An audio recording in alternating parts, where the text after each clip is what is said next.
వంకాయలపాటి సురేష్ రాసిన ఈ కథానిక వినండి. రామచంద్రపురానికి దగ్గరలోని ద్రాక్షారామం సమీపంలో కూతవేటు దూరంలో ఒక చిన్ని గ్రామం దొడ్డంపేట. ఆ గ్రామంలో మాస్టర్ గారు అంటే అందరికీ గుర్తుకు వచ్చేది ఒక్కరే, చందు మాస్టర్. ఆయన జిల్లా పరిషత్ ఉన్నత పాఠశాలలో లెక్కలు ఉపాధ్యాయుడు. కానీ గ్రామస్తుల దృష్టిలో ఆయన కేవలం లెక్కల మాస్టర్ మాత్రమే కాదు, ఎందరో పిల్లల భవిష్యత్తుకు వెలుగు చూసిన గురువు. ఉదయం స్కూల్కు వెళ్ళి సాయంత్రం వరకు పిల్లల మధ్య గడిపేవారు.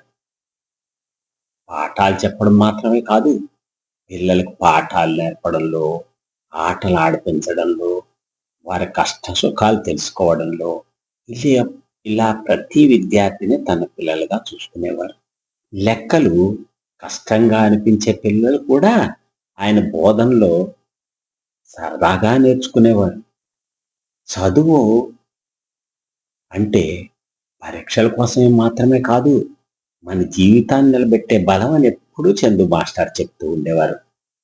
చందు మాస్టర్కి ఇద్దరు కొడుకులకి పెళ్లిళ్ళు అయిపోయాయి. పెద్ద కొడుకు రాజమండ్రిలో ఉద్యోగం చేస్తూ కుటుంబంలో స్థిరపడిపోయాడు. చిన్న కొడుకు హైదరాబాద్లో ఉద్యోగం చేస్తూ జీవితం సాగిస్తున్నాడు.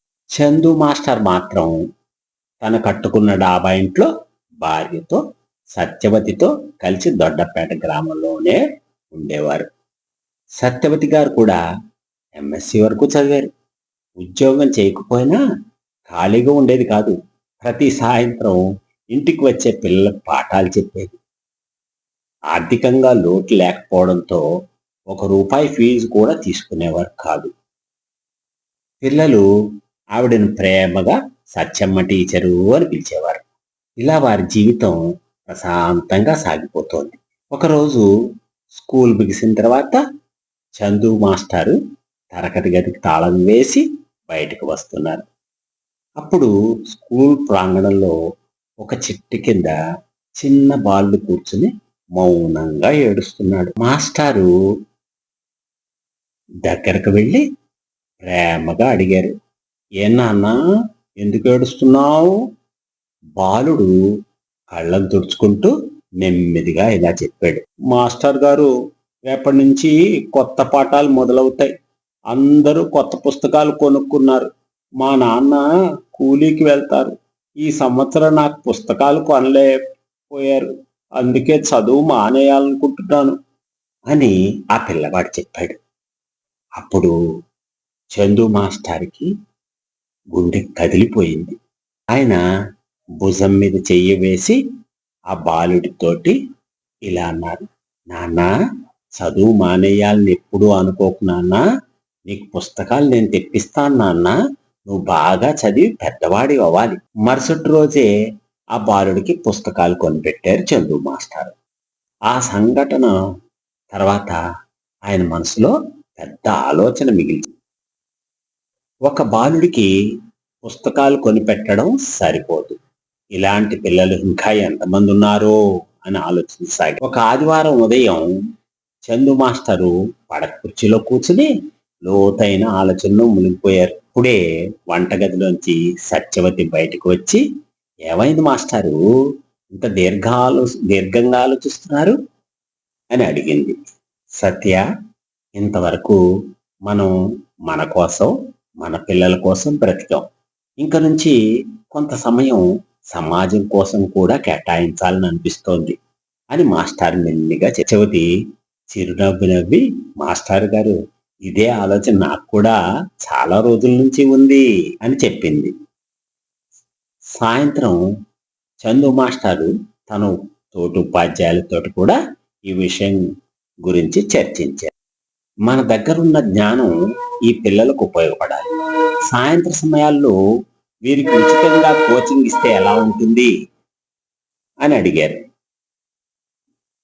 కొంతమంది టీచర్లు వెంటనే ముందుకు వచ్చారు. మేము కూడా మీతో ఉంటాం మాస్టర్ గారు అన్నారు. మాస్టారు తన ఆలోచనను మరింత వివరించారు. ఉచిత కోచింగ్ సెంటర్ మాత్రమే కాదుండోయ్, ముందు తరగతికి వెళ్ళి విద్యార్థుల దగ్గర నుంచి పాత పుస్తకాలు సేకరించి అవసరమైన పిల్లలకు ఇవ్వాలి. అవసరమైతే వారి ఫీజులు కూడా మనమే కట్టాలి. చదువులతో పాటు క్రీడల్లో కూడా వారికి శిక్షణ ఇప్పించాలి. మాస్టర్ల మాటల్లో ఉన్న సేవాభావం అందరి హృదయాలకి తాకింది. అలా చందు మాస్టారు తన తోటి ఉపాధ్యాయులతో సహకారంతో ఒక ఉచిత కోచింగ్ సెంటర్ను ప్రారంభించారు. ప్రతిరోజు సాయంత్రం పిల్లలకు ఉచితంగా కోచింగ్ ఇవ్వడం మొదలైంది. ముందు తరగతికి వెళ్ళిన విద్యార్థుల దగ్గర నుండి పాత పుస్తకాలు సేకరించి పేద పిల్లలకు అందించేవారు. అవసరమైన వారికి కొత్త పుస్తకాలు కొనిచ్చేవారు. చదువు ఆగిపోకుండా ఉండేందుకు కొందరికేమో ఫీజులు కూడా కట్టేవారు. చదువులతో పాటు క్రీడల్లో కూడా పిల్లలకు శిక్షణ ఇచ్చి వారి ప్రతిభను ప్రోత్సహించేవారు. కొద్ది కాలంలోనే ఆ చిన్ని ప్రయత్నం పెద్ద ఉద్యమంగా మారిపోయింది. చుట్టుపక్కల గ్రామాల్లో కూడా ఇలాంటి కోచింగ్ కేంద్రాలు ప్రారంభమైపోయాయి. టీచర్లే కాదు, ఉన్నత చదువులు చదివిన యువకులు కూడా వాలంటీర్లుగా చేరి విద్యాసేవలో భాగస్వాములైపోయారు. చందు మాస్టర్ మనసులో మాత్రం ఒకటే తపన. ప్రతి గ్రామంలో ప్రతి పిల్లవాడు చదువుతో ఎదిగి జీవితంలో ముందుకు వెళ్ళి వాళ్ళు ఎదిగి తోటి వారికి కూడా సహకారం చేయాలి. కాలం గడిచిపోతోంది. చందు మాస్టర్ రిటైర్ అయిపోయారు. అని ఆయన సేవ మాత్రం ఆగలేదు. పూర్తిగా విద్యాసేవకే అంకితమైపోయారు. వేసవి సెలవుల్లో ఆయన మనవడు సూరజ్ ఆ ఊరికి వచ్చాడు. అయ్యా, తాతయ్య, రేపటి నుంచి నేను కూడా పిల్లలకు పాఠాలు చెప్తాను. నేను ఇప్పుడు 5వ తరగతికి వచ్చాను కదా, నా 4వ తరగతి పుస్తకాలు ఆ పిల్లలకి ఇస్తాను. ఆ మాటలు విన్న చందు మాస్టార్కి కళ్ళల్లో ఆనంద బాష్పాలు మేల్చాయి. ఆయన మనసులో ఒక తృప్తి నిండిపోయింది. ఆయన్ని వెలిగించిన జ్ఞానదీపం ఇప్పుడు మరో చిన్ని చేతిలో వెలుగుతోంది. వెలుగు ఇంకా ఆరిపోదు. ఎందుకంటే ఒక గురువు చేసిన చిన్న సేవ ఎన్నో తరాల భవిష్యత్తుకు వెలిగించే దీపంగా మారుతుంది. ఇదండి కథానిక. ప్రతి గ్రామంలో చందు మాస్టర్లు వాళ్ళు ఉంటే మన దేశంలో నిరక్షరాస్యత అనేది తొలగిపోతుంది. విన్నారు కదా.